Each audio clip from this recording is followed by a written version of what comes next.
KA Paul గారు పవన్ కళ్యాణ్ మీద ఇది పోసినంత రోత పని నోటికొచ్చిన మాట మాట్లాడుతున్నాడు. రీసెంట్గా తెలుగు రాష్ట్రాల్లో వైరల్ అవుతుంది.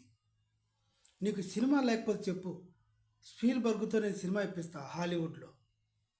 సనాతన ధర్మం అంటావు, 3 పెళ్ళిళ్ళు చేసుకున్నావు. సనాతన ధర్మం అంటావు, క్రిస్టియన్ని పెళ్లి చేసుకున్నావు. రష్యాలో బాప్టిజం తీసుకున్నావు. రష్యాలో చర్చికి వెళ్ళావు.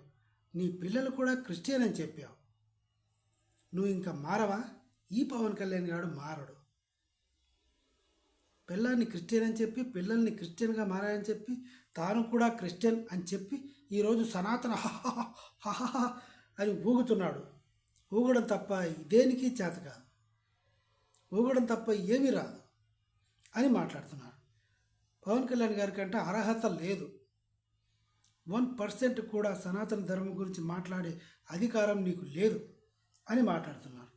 దీనికి బేస్ ఏంటో తెలియదు. దేని గురించి ఈ టాపిక్ లేవనెత్తాడో ఆ పాయింట్ మాత్రం అసలు ఎక్కడా వినపడదు, కనపడదు. కానీ కేఏ పాల్ మాత్రం ఊగిపోయాడు మొత్తానికి. దీనికి పవన్ కళ్యాణ్ గారు ఏ కౌంటర్ ఇస్తాడో వేచి చూద్దాం. కంపల్సరీగా పవన్ కళ్యాణ్ తరపు నుంచి కౌంటర్ వస్తుంది, చూద్దాం. Please subscribe.